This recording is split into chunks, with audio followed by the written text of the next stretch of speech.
दोस्तों आज हम पढ़ने जा रहे हैं 10th क्लास एनसीईआरटी साइंस का अध्याय 12 विद्युत पार्ट 5। तो चलिए दोस्तों आगे चलते हैं और आगे हम देखते हैं कुछ महत्वपूर्ण बिंदु। तो पहला पॉइंट है किसी पदार्थ के प्रतिरोध तथा प्रतिरोधकता के मान ताप परिवर्तन के साथ परिवर्तित हो जाते हैं। यानी हम किसी पदार्थ का अगर ताप परिवर्तित कर देते हैं तो जो प्रतिरोध होता है और प्रतिरोधकता होती है वह परिवर्तित हो जाते हैं।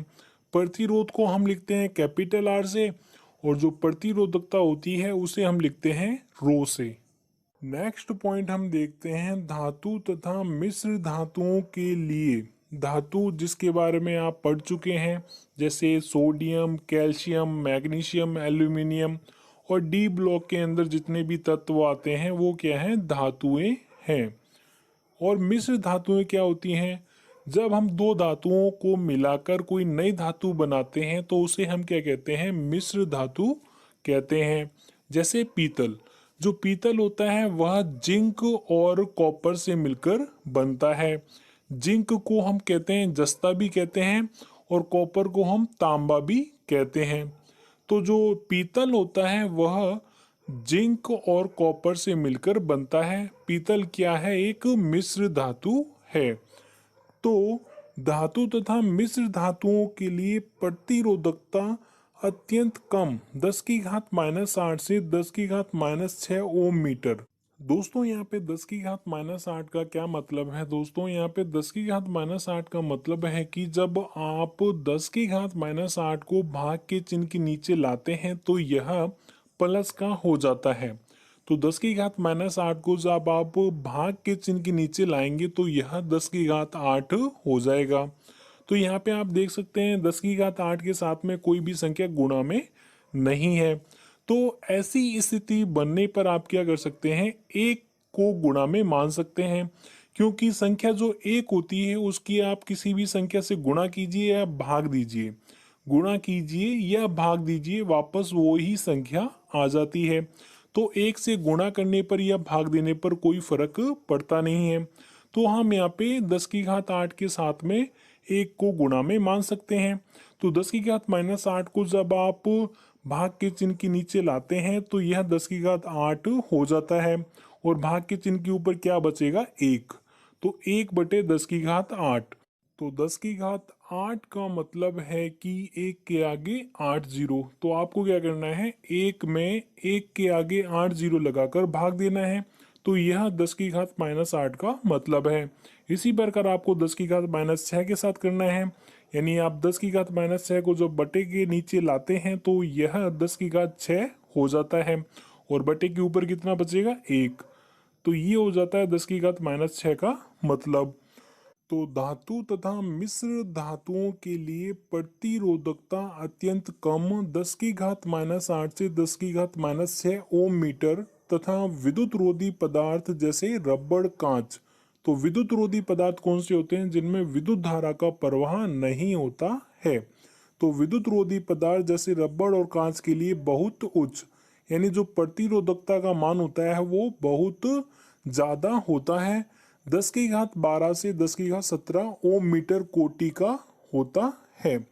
यानी 10 की घात 12 से 10 की घात 17 ओम मीटर कोटि की होती है। जो प्रतिरोधकता होती है वह विद्युत रोधी पदार्थों के लिए 10 की घात 12 से 10 की घात 17 ओम मीटर कोटि की होती है। तो 10 की घात 12 का मतलब क्या है, एक के आगे 12 जीरो लगाने हैं। और 10 की घात 17 का मतलब क्या है, एक के आगे 17 जीरो लगाने हैं। और ये क्या है, गुणा में है क्योंकि यह प्लस का है। चलिए नेक्स्ट पॉइंट देखते हैं। विद्युत बल्बों के तंतुओं के निर्माण में एकमात्र धातु टंगस्टन, जिसे हम लिखते हैं कैपिटल डब्ल्यू से, का ही उपयोग किया जाता है। यानी जो विद्युत बल्ब होते हैं उनके अंदर क्या होता है, एक स्प्रिंग टाइप का एक वायर या तार होता है। वो क्या होता है, वो टंगस्टन धातु का बना होता है। उसे ही हम क्या कहते हैं, विद्युत बल्ब का तंतु कहते हैं। तो विद्युत बल्बों के तंतुओं के निर्माण में एकमात्र धातु टंगस्टन का ही उपयोग किया जाता है। जबकि कॉपर तथा एल्यूमीनियम का उपयोग विद्युत संचरण के लिए उपयोग होने वाले तारों के निर्माण में किया जाता है। यानी जो हमारे गली मोहल्लों में जो लाइट या इलेक्ट्रिसिटी जो पहुंचाई जाती है, वो जिन तारों के द्वारा पहुंचाई जाती है, वो तार जो होते हैं वो कॉपर और एल्यूमीनियम के बने होते हैं। अब दोस्तों आपके लिए एक क्वेश्चन है, अगर आपको इसका आंसर आता है तो आप नीचे कमेंट बॉक्स में कमेंट करके इसका आंसर दे सकते हैं। तो क्वेश्चन है, विद्युत बल्ब का निर्माण या आविष्कार किसने किया था? चलिए दोस्तों आगे चलते हैं और आगे हम देखते हैं प्रतिरोधों का संयोजन। यह निम्न प्रकार का होता है। तो पहला है श्रेणी क्रम संयोजन। तो सबसे पहले हम इसकी डेफिनेशन देख लेते हैं। जब प्रतिरोधों का एक सिरा दूसरे सिरे से मिलाकर जोड़ा जाता है तो इसे श्रेणी क्रम संयोजन कहते हैं। यानी जब प्रतिरोधों का एक सिरा दूसरे सिरे से मिलाकर जोड़ा जाता है तो इसे हम श्रेणी क्रम संयोजन कहते हैं। यहाँ पे प्रतिरोध का मतलब है कोई विद्युत उपकरण, क्योंकि प्रत्येक विद्युत उपकरण का कुछ ना कुछ प्रतिरोध होता है, इसलिए यहाँ पे विद्युत उपकरण को प्रतिरोध के रूप में प्रदर्शित किया गया है। हम जानते हैं कि प्रत्येक विद्युत उपकरण या प्रतिरोध से दो वायर निकलते हैं। आपको श्रेणी क्रम संयोजन में विद्युत उपकरण के पहले वायर को उससे पहले जो उपकरण होता है उसके दूसरे वायर से जोड़ना है, और विद्युत उपकरण के दूसरे वायर को उससे अगले वाले उपकरण के पहले वायर से जोड़ना है। इस प्रकार आपको सारे उपकरणों को सीरीज क्रम या श्रेणी क्रम में जोड़ते जाना है।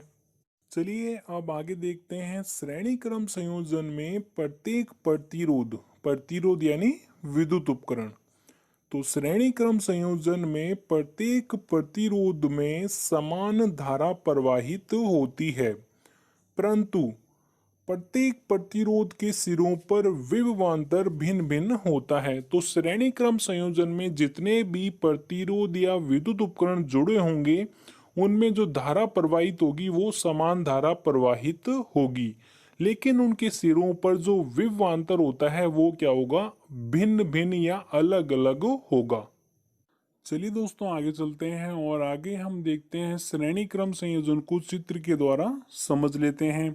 तो आप चित्र में देख सकते हैं हमने बैटरी, फ्रिज, टीवी, एलईडी और अमीटर का उपयोग करके हमने एक विद्युत परिपथ बनाया है। इस परिपथ को ही हम क्या कहते हैं? श्रेणी क्रम संयोजन कहते हैं, क्योंकि श्रेणी क्रम संयोजन में विद्युत उपकरण या प्रतिरोध का एक सिरा दूसरे सिरे से मिलाकर जोड़ा जाता है। आप चित्र में स्पष्ट रूप से देख सकते हैं कि हमने विद्युत उपकरण का एक सिरा अगले उपकरण के सिरे से मिलाकर जोड़ा है, और इसे ही हम क्या कहते हैं? श्रेणी क्रम संयोजन कहते हैं। और इसे आप इस प्रकार भी कह सकते हैं कि जैसे कि यहाँ पे फ्रिज जोड़ा है, तो हम कह सकते हैं कि फ्रिज का दूसरा वायर हमने टीवी के पहले वायर से जोड़ा है, और फ्रिज का पहला वायर हमने जो बैटरी का वायर है उससे जोड़ा है। और आप टीवी के लिए कह सकते हैं कि हमने टीवी का जो पहला वायर है वो फ्रिज के दूसरे वायर से जोड़ा है, और टीवी का जो दूसरा वायर है उसे हमने एलईडी के पहले वायर से जोड़ा है। तो आप इसे इस प्रकार भी कह सकते हैं। इसे ही हम क्या कहते हैं? श्रेणी क्रम संयोजन कहते हैं। जब आप लाइन वाइज यानी सीरीज क्रम में जब उपकरणों को जोड़ते हैं तो इसे हम कहते हैं श्रेणी क्रम संयोजन कहते हैं। यहाँ पे जो अमीटर जुड़ा है वो क्या होता है? विद्युत धारा का मापन करता है, और अमीटर को हम क्या करते हैं? श्रेणी क्रम संयोजन में ही जोड़ते हैं। ये जो चित्र है जिसे हमने टीवी, फ्रिज, एलईडी और अमीटर और बैटरी को जोड़कर बनाया है, इस चित्र को आपको नहीं बनाना है, ये केवल आपको समझाने के लिए बनाया गया है। चलिए दोस्तों आगे चलते हैं और आगे हम देखते हैं इस डायग्राम को हम फिजिक्स के अंदर किस प्रकार से प्रदर्शित करेंगे वो हम देख लेते हैं। तो चलिए आगे चलते हैं। तो आगे आप देख सकते हैं हमने एक रेखा चित्र बना रखा है। यह जो रेखा चित्र है वो श्रेणी क्रम संयोजन का है, जिसमें हमने बैटरी जोड़ रखी है और बैटरी के पास में हमने कुंजी या स्विच जोड़ रखा है। फिर हमने यहाँ पे 3 प्रतिरोध जोड़ रखे हैं जो कि अलग अलग हैं। तो पहले को हमने नाम दिया है R1, तो ये हो सकता है फ्रिज, और दूसरे को नाम दिया हमने R2, ये हो सकता है टीवी, और तीसरे को नाम दिया है हमने R3, यह हो सकता है LED। ओके, क्योंकि प्रतिरोध जो होता है वो विद्युत उपकरण को प्रदर्शित करता है। तो यहाँ पे 3 प्रतिरोध या 3 विद्युत उपकरण जुड़े हैं जिनका प्रतिरोध अलग अलग है। पहले को नाम दिया हमने R1, दूसरे को नाम दिया हमने R2, तीसरे को नाम दिया हमने R3। और हम जानते हैं कि श्रेणी क्रम संयोजन में प्रत्येक प्रतिरोध में से समान धारा प्रवाहित होती है, इसलिए हमने यहाँ पे धारा को I लगाकर लिखा है, क्योंकि प्रत्येक प्रतिरोध में से समान धारा प्रवाहित होगी, इसलिए हमने धाराओं को यहाँ पे I1, I2 या I3 लगाकर नहीं लिखा है। क्योंकि श्रेणी क्रम संयोजन में प्रत्येक प्रतिरोध में से समान धारा प्रवाहित होती है, इसलिए हमने यहाँ पे धारा को I लगाकर लिखा है। और श्रेणी क्रम संयोजन में प्रत्येक प्रतिरोध के सिरों पर जो विभवांतर होता है वो अलग अलग या भिन्न भिन्न होता है, इसलिए पहले प्रतिरोध पर जो हमने विभवांतर लिखा है वो V1 लिखा है, दूसरे पर हमने V2 लिखा है, और तीसरे पर हमने V3 लिखा है। चित्र में आप देख सकते हैं हमने यहाँ पे 20 वोल्ट की बैटरी जोड़ रखी है। V का मान कुछ भी हो सकता है, 6 वोल्ट, 8 वोल्ट, 12 वोल्ट, यानी जितने वोल्ट की हम बैटरी जोड़ते हैं उतना ही उसका क्या होगा, मान होगा। और जो बैटरी की वोल्टेज होती है वह श्रेणी क्रम में संयोजित प्रतिरोधों पर प्रतिरोधों के मान के अनुसार बंट जाती है। मान लीजिए यहाँ पे 6 वोल्ट की बैटरी जुड़ी है, तो जो उसकी वोल्टेज होगी 6 वोल्ट, वह क्या होगी, प्रतिरोधों पर प्रतिरोध के मान के अनुसार बंट जाती है। जैसे किसी पर 1 वोल्ट, किसी पर 2 वोल्ट और किसी पर 3 वोल्ट, यानी जो 6 वोल्ट होती है वह प्रतिरोधों पर प्रतिरोध के मान के अनुसार बंट जाती है। अतः श्रेणी क्रम में टोटल वोल्टेज या कुल विभवांतर जो होता है वह श्रेणी क्रम में संयोजित प्रतिरोधों पर उत्पन्न विभवांतर के योग के बराबर होता है। तो यहाँ पे टोटल वोल्टेज कितनी हो जाएगी, V बराबर V1 plus V2 plus V3। अगर यहाँ पे 2 प्रतिरोध जुड़े होते तो टोटल वोल्टेज उन 2 प्रतिरोधों पर उत्पन्न विभवांतर के बराबर हो जाती। तो V बराबर V1 प्लस V2। चित्र में आप देख सकते हैं हमने यहाँ पे वोल्ट मीटर को पार्श्व क्रम या समांतर क्रम में जोड़ रखा है। जितने भी प्रतिरोधों पर हमें विभवांतर ज्ञात करना है उनके अंतिम सिरों पर हम वोल्ट मीटर को जोड़ देते हैं। चित्र में हमने 3 प्रतिरोधों के अंतिम सिरों पर वोल्ट मीटर को जोड़ रखा है। अगर आपको 2 प्रतिरोधों पर विभवांतर ज्ञात करना है तो हम 2 प्रतिरोधों के अंतिम सिरों पर वोल्ट मीटर को जोड़ देते हैं। अगर आपको एक प्रतिरोध पर विभवांतर ज्ञात करना है तो हम एक प्रतिरोध के अंतिम सिरों पर वोल्ट मीटर को जोड़ देते हैं। इस रेखा चित्र में आप अमीटर को भी जोड़ सकते हैं, जिसे हम श्रेणी क्रम में जोड़ते हैं। जो वोल्ट मीटर होता है उसे सदैव हम पार्श्व क्रम या समांतर क्रम में जोड़ते हैं, और जो अमीटर होता है उसे सदैव हम श्रेणी क्रम में जोड़ते हैं। चलिए दोस्तों आगे चलते हैं और आगे हम देखते हैं श्रेणी क्रम संयोजन का गणितीय निरूपण। तो आपको पता ही है जो श्रेणी क्रम संयोजन में टोटल वोल्टेज होती है वह सभी प्रतिरोधों पर उत्पन्न विभवांतर के योग के बराबर होती है। तो टोटल वोल्टेज को हमने यहाँ पे लिखा है VEQ। EQ मतलब होता है इक्विवेलेंट।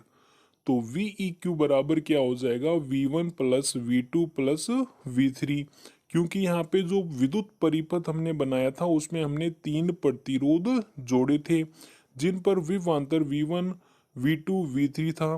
तो टोटल वोल्टेज जो होगी वो V1 plus V2 plus V3 के बराबर हो जाएगी। और आपको पता ही है ओम नियम से जो V का सूत्र क्या होता है, V बराबर IR। तो यहाँ पे जितने भी V दे रखे हैं हम उसकी जगह IR रख देंगे।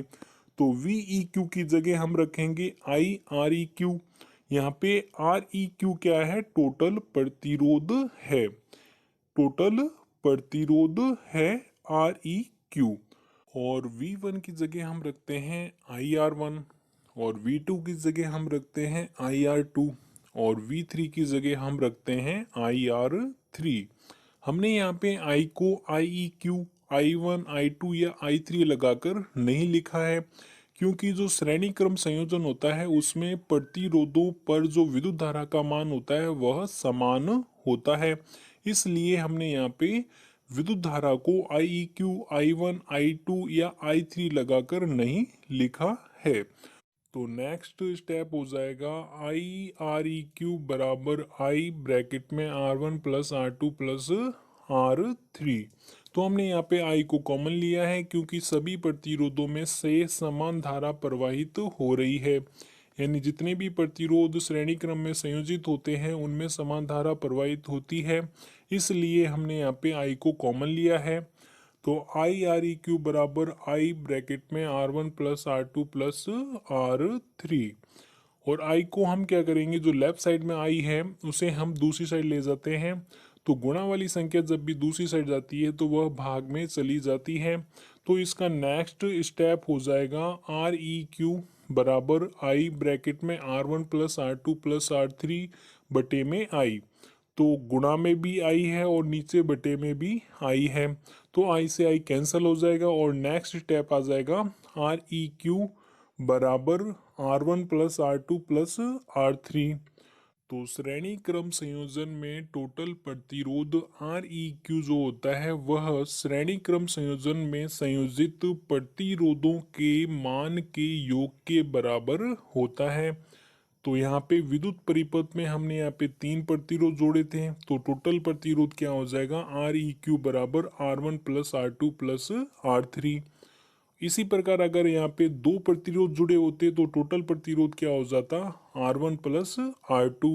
अगर 4 प्रतिरोध जुड़े होते तो टोटल प्रतिरोध कितना हो जाता REQ बराबर R1 plus R2 plus R3 plus R4।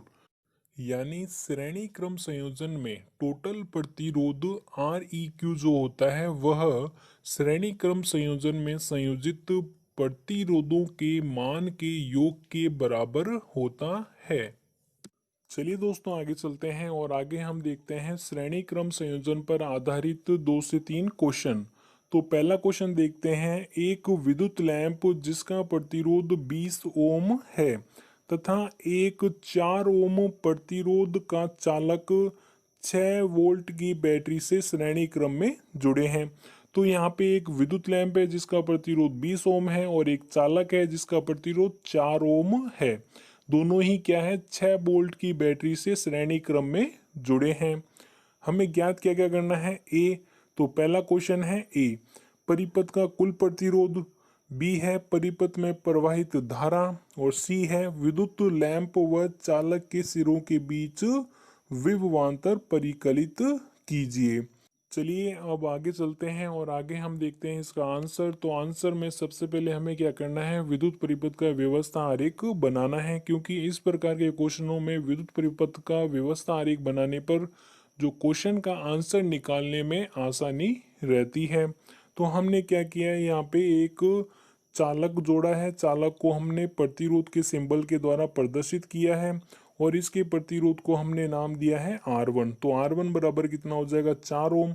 और फिर हमने विद्युत लैंप को यहाँ पे जोड़ा है। विद्युत लैंप के अंदर क्या होता है, बल्ब होता है, और बल्ब को हमने यहाँ पे बल्ब के सिंबल के द्वारा यहाँ पे प्रदर्शित किया है और इसके प्रतिरोध को हमने नाम दिया है R2। तो R2 बराबर कितना हो जाएगा 20 ओम। और फिर हमने यहाँ पे 6 वोल्ट की बैटरी जोड़ रखी है और एक स्विच जोड़ रखा है। तो ये बन जाता है विद्युत परिपथ का व्यवस्था आरेख। चलिए अब आगे चलते हैं और आगे हम देखते हैं क्वेश्चन ए का आंसर। तो क्वेश्चन ए में हमें क्या करना है, परिपथ का कुल प्रतिरोध ज्ञात करना है। परिपथ के कुल प्रतिरोध को हम लिखते हैं आर ई क्यू से। तो आर ई क्यू बराबर क्या हो जाएगा, R1 + R2, क्योंकि श्रेणी क्रम संयोजन में विद्युत परिपथ का कुल प्रतिरोध श्रेणी क्रम संयोजन में संयोजित प्रतिरोधों के मान के योग के बराबर होता है। तो आर ई क्यू बराबर हो जाएगा R1 + R2। R1 कितना दे रखा है, 4 ओम, प्लस R2 कितना दे रखा है, 20 ओम। तो आर ई क्यू कितना आ जाएगा, 4 + 20 कितना हो जाएगा, 24 ओम। तो टोटल प्रतिरोध कितना आ जाएगा, आर ई क्यू बराबर 24 ओम। अब हम देखते हैं क्वेश्चन नंबर बी। तो क्वेश्चन बी में हमें ज्ञात करना है विद्युत परिपथ में प्रवाहित धारा। तो विद्युत परिपथ में प्रवाहित धारा ज्ञात करने के लिए हम सूत्र लगाएंगे V बराबर आई आर, जो कि ओम नियम से आता है। तो V बराबर आई आर, जो कि आपको भी याद होगा। तो V बराबर आई आर, तो V की जगह हम क्या लिखेंगे, वी ई क्यू बराबर आई इंटू में आर ई क्यू, क्योंकि हमें वी ई क्यू पता है, यानी टोटल वोल्टेज हमें पता है। जो बैटरी की वोल्टेज होगी वही क्या होगी, टोटल वोल्टेज होगी। तो बैटरी की वोल्टेज कितनी दे रखी है, 6 वोल्ट। और हमने टोटल प्रतिरोध ज्ञात किया है अभी। तो आर ई क्यू हमें पता है, वी ई क्यू पता है, इसलिए हमने V बराबर आई आर सूत्र लगाया है। तो हमें ज्ञात करना है आई। तो हम क्या करेंगे, जो आर ई क्यू है उसे हम दूसरी साइड ले जाएंगे। तो गुणा वाली संख्या जब भी दूसरी साइड जाती है तो वो भाग में चली जाती है। तो वी ई क्यू बटे आर ई क्यू बराबर क्या हो जाएगा, आई। जो भी राशि हम निकालते हैं उसे हम रखते हैं लेफ्ट साइड में। तो इसका आई का सूत्र क्या हो जाएगा, वी ई क्यू बटे आर ई क्यू। तो वी हमें पता है 6 वोल्ट दे रखी है, और आर ई क्यू जो कि हमने निकाला है 24 ओम। तो 6/24, 6 के पाड़े से काट दीजिए। तो 6 × 6, 6 × 4 = 24। तो 1/4 एम्पियर आ जाएगा। एक के अंदर 4 का भाग दीजिए, तो आई बराबर 0.25 एम्पियर आ जाएगा। अब हम देखते हैं question number C. Question number C में हमें ज्ञात करना है चालक और विद्युत लैंप के सिरों पर उत्पन्न विभवांतर। तो सबसे पहले हम क्या करते हैं, चालक के सिरों पर विभवांतर ज्ञात करते हैं। तो विभवांतर ज्ञात करने का सूत्र होता है V बराबर आई आर। चूंकि हमने यहाँ पे चालक को 1 नंबर दिया है, तो इस पर विभवांतर ज्ञात करने का सूत्र क्या हो जाएगा, V1 बराबर I इंटू R1। तो हमने यहाँ पे I को 1 लगाकर नहीं लिखा है, क्योंकि श्रेणी क्रम संयोजन में प्रत्येक प्रतिरोध पर समान धारा प्रवाहित होती है। तो V1 बराबर हो जाएगा I इंटू R1। अब हमें क्या करना है, इसमें मान रखने हैं। I जो कि हम निकाल चुके हैं 0.25 इंटू R1, जो कि हमें क्वेश्चन में दे रखा है, इंटू 4 ओम।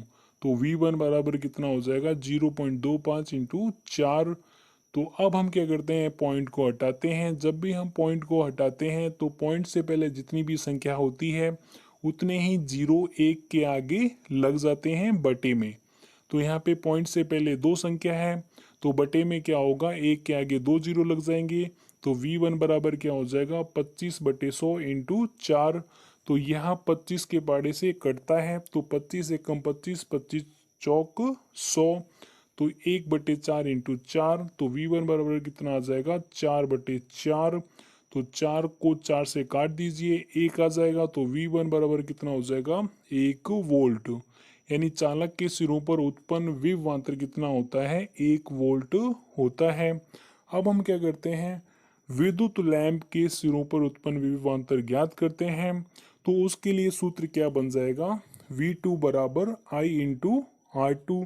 आई हमें दे रखा है 0.25 इंटू R2 कितना दे रखा है, 20 ओम। अब क्या करते हैं, हम पॉइंट को हटाते हैं, तो 25/100 आ जाएगा इंटू 20 ओम। तो V2 बराबर कितना आ जाएगा, 20/4। V2 बराबर कितना आ जाएगा, 20 में 4 का भाग दीजिए। तो V2 बराबर कितना आ जाएगा, 5 वोल्ट। यानी विद्युत लैंप के सिरों पर उत्पन्न विभवांतर कितना होता है, 5 वोल्ट होता है। चलिए दोस्तों आगे चलते हैं और आगे हम देखते हैं नेक्स्ट क्वेश्चन। तो नेक्स्ट क्वेश्चन है, किसी विद्युत परिपथ का व्यवस्था आरेख खींचिए जिसमें 2 वोल्ट के 3 सेलों की बैटरी, एक 5 ओम प्रतिरोधक, एक 8 ओम प्रतिरोधक, एक 12 ओम प्रतिरोधक तथा एक प्लग कुंजी सभी श्रेणी क्रम में संयोजित हैं। तो कभी कभी क्या होता है दोस्तों, क्वेश्चन में आपको केवल विद्युत परिपथ का व्यवस्था आरेख खींचने के लिए कह देता है और आपको कुछ नहीं करना, केवल आपको विद्युत परिपथ का व्यवस्था आरेख खींचना होता है और आपको कोई भी सूत्र और कोई भी आंसर या नहीं निकालना होता है। अगर आपको केवल कहता है विद्युत परिपथ का व्यवस्था आरेख खींचिए तो आपको केवल विद्युत परिपथ का व्यवस्था आरेख खींचना है। और आगे इसने क्या कहा है, साथ ही कुल प्रतिरोध, परिपथ में प्रवाहित धारा तथा प्रत्येक प्रतिरोध के सिरों पर विभवांतर ज्ञात करो। चलिए दोस्तों आगे चलते हैं और आगे हम देखते हैं इसका आंसर। तो आंसर में सबसे पहले हमें क्या करना है, विद्युत परिपथ का व्यवस्था आरेख खींचना है जिसमें इसने कहा है 2 वोल्ट के 3 सेलों की बैटरी। तो एक बड़ी लाइन एक छोटी लाइन का अर्थ होता है एक सेल। तो यहाँ पे एक बड़ी लाइन एक छोटी लाइन कितनी है, 3 है। तो यहाँ पे 3 सेल हमने जोड़ रखे हैं। तो बैटरी की वोल्टेज कितनी हो जाएगी, 6 वोल्ट, क्योंकि प्रत्येक सेल की वोल्टेज कितनी है, 2। और हमने यहाँ पे 2 वोल्ट के 3 सेल जोड़ रखे हैं तो बैटरी की वोल्टेज कितनी हो जाएगी, 2 तिया 6, 6 वोल्ट। तो बैटरी की वोल्टेज यहाँ पे कितनी हो जाएगी, 6 वोल्ट। और हमने यहाँ पे प्लग कुंजी जोड़ रखी है। फिर हमने क्या किया है, यहाँ पे प्रतिरोध जोड़ रखे हैं। पहले को हमने नाम दिया है R1 बराबर कितना हो जाएगा, 5 ओम। दूसरे को हमने नाम दिया है R2 बराबर कितना हो जाएगा, 8 ओम।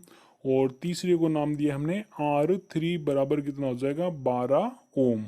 तो ये हो जाता है विद्युत परिपथ का व्यवस्था आरेख। अब आगे चलते हैं और आगे हम ज्ञात करते हैं परिपथ का कुल प्रतिरोध।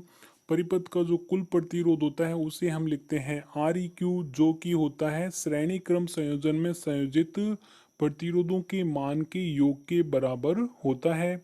तो Req बराबर हो जाएगा R1 plus R2 plus R3। R1 दे रखा है 5 ओम, R2 दे रखा है 8 ओम, R3 दे रखा है 12 ओम। 5, 8 और 12 कितने हो जाते हैं, 25। तो Req बराबर कितना आ जाएगा, 25 ओम।